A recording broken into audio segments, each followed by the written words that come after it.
हे पितरांनो तुम्हाला नमस्कार करतो। ओम श्री गणेश देवताय नमः, ओम श्री कुळदेवताय नमः, ओम श्री गुरुदेवताय नमः, ओम सर्वश्री इष्टदेवताय नमः। शिवशानाथ मित्रांनो, मी कडप्पा परत एकदा आपल्यासमोर हजर आहे। माझ्या धर्मकर्म चॅनलमध्ये आपले सहर्ष स्वागत करीत आहे। मित्रांनो, हरतालिका व्रत परवार येऊन ठेपले आहे, त्यानंतर गणपती बाप्पाचे आगमन होणार आहे। तर या हरतालिका व्रतासंबंधी आपण थोडक्यात माहिती पाहणार आहोत। हा माझा तिसरा व्हिडिओ आहे। हरतालिका व्रत येत्या मंगळवार दिनांक 26 ऑगस्ट 2025 रोजी आहे। शालिवान शक 1947, विश्वावसु नाम संवत्सर, दक्षिणायन शरद ऋतू, भाद्रपद मास, शुक्ल पक्ष, तृतीया तिथी। मित्रांनो, सवाष्ण स्त्रियांनी, सौभाग्यवती स्त्रियांनी हे व्रत करावे का, असा माझा एक प्रश्न आहे माता भगिनींना। माझ्या मते नाही, त्यांनी हे व्रत करण्यात तसा काही अर्थ नाही, कारण त्यांना त्यांचा पती मिळालेला आहे।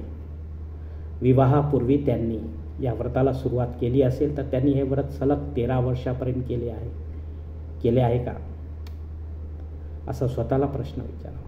अर्थात शिव समान गुणांचा पती त्यांना मिळाला आहे का, केल्यानंतर मिळाला असेल तर व्रत पूर्ण झाल्यावर वा त्या आधीच मिळाला असेल तर या व्रताचे फळ मिळाले आहे असे समजावे मित्रांनो। आणि नसेल मिळाला तर याला कारण व्रतामधील आपल्या चुका, नियमांचं पालन न करणं होऊ शकते व आपले प्रारब्धच आपण आहे असे समजावे, आपले नशीब समजावे। आहे तो नवरा हळूहळू सुधारला वा शिवगुणांसमम झाला तर नशीब,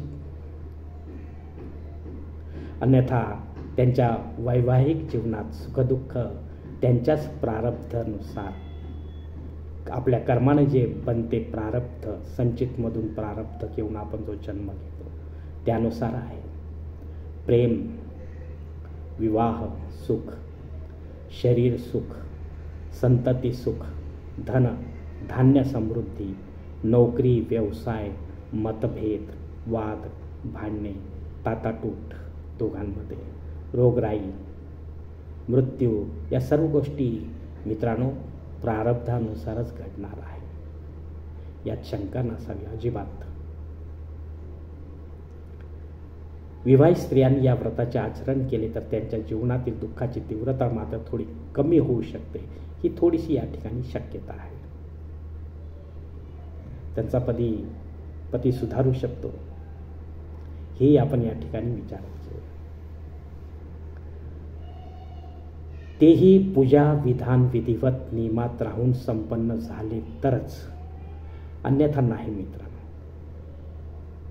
नियमांचे पालन न करता जर तुम्ही हे व्रत केले तर आपल्याला काही मिळणार नाही मित्रांनो। हाय त्याच नवऱ्याबरोबर आपल्याला संसार पूर्ण करावा लागेल। धन्यवाद मित्रांनो। आजचा हा हरतालिका व्रतासंबंधीचा तिसरा व्हिडिओ मी याच ठिकाणी संपवत आहे। आपण जर माझ्या मताशी सहमत असाल तर कृपया माझे धर्मकर्म चॅनल सबस्क्राईब करा, लाईक करा, आपले कुटुंब व मित्रपरिवारासह शेअर करा, तसेच कॉमेंट्स बॉक्समध्ये आपले मत अवश्य नोंदवा आणि माझा पुढील व्हिडिओ आपल्यापर्यंत पोहोचण्यासाठी बेल बटन अवश्य दाबा। धन्यवाद मित्रांनो। पुढील भेटीपर्यंत आपण खुश राहा, आनंदी राहा, प्रसन्न राहा। हरिओम, शिवशंभू महादेव।